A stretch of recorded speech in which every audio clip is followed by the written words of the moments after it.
Bagaimana Anda sebagai alumni Universitas Pertahanan Indonesia melihat sosok Bupati terpilih Kabupaten Jayawijaya, Bapak Atenius Murib? Sebagai anak muda Papua pertama yang lulus dari Universitas Pertahanan Indonesia, saya ingin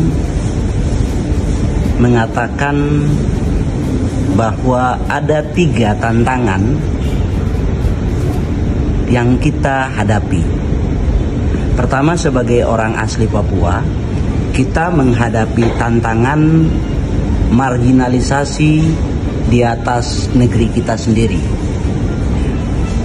Kita menjadi terasing di atas negeri kita sendiri sebagai akibat dari belum mampu pemerintah pusat maupun pemerintah daerah meningkatkan harkat dan martabat kita sebagai orang asli Papua.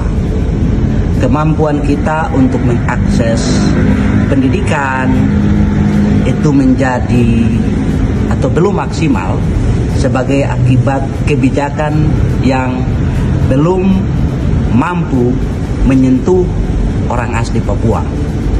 Tantangan kedua, kita sebagai bangsa Indonesia menghadapi persoalan disintegrasi nasional yang sedang terjadi di Papua.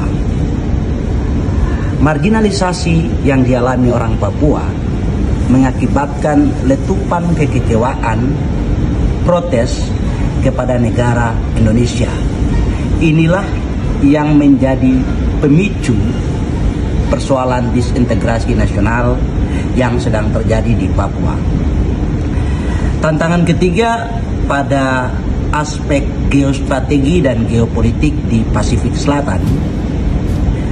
Wilayah kita ini menjadi wilayah perburuan energi tak terbarukan dari negara-negara besar seperti Amerika, Rusia, dan China.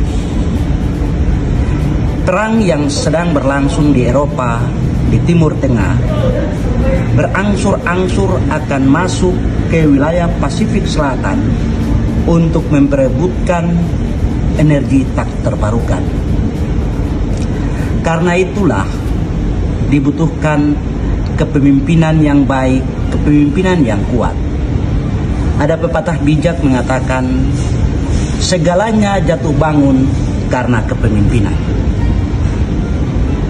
Sebuah bangsa, sebuah masyarakat akan menjadi baik karena kepemimpinan. Karena itulah menurut saya, figur Bupati terpilih Kabupaten Jayawijaya periode 2024-2029, yaitu Bapak Atenius Murib adalah figur yang tepat. Beliau adalah anak asli Papua pegunungan pertama yang menjadi dandim.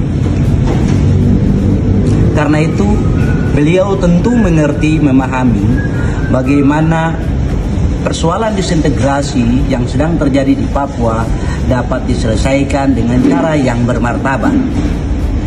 Kedua, beliau secara pribadi telah mengatasi persoalan marginalisasi pada diri dan keluarganya. Melalui pendidikan, melalui kemiliteran, beliau menaikkan harkat dan martabatnya, dan kini mau ikut serta mengangkat harkat dan martabat masyarakat di wilayahnya. Tapi juga pengalaman beliau sebagai seorang militer Kesatuan Kopassus itu memahami persoalan geostrategi dan geopolitik yang sedang terjadi di Pasifik Selatan. Inilah yang menurut saya patut atau tepat seorang Bapak Atenius Murib memimpin Kabupaten Jayawijaya pada hari ini. Persoalan disintegrasi nasional ini dapat diselesaikan jika pemimpin memiliki hati yang baik. Tidak sekedar memimpin untuk memuaskan dahaga kekuasaannya. Tidak sekedar memimpin untuk menumpuk harta dan kekayaannya. Tidak sekedar memimpin untuk memperkaya keluarganya.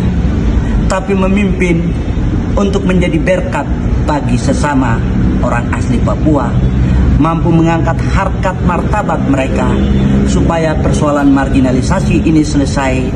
Dengan begitu kita dapat meminimalisir protes kepada negara Indonesia.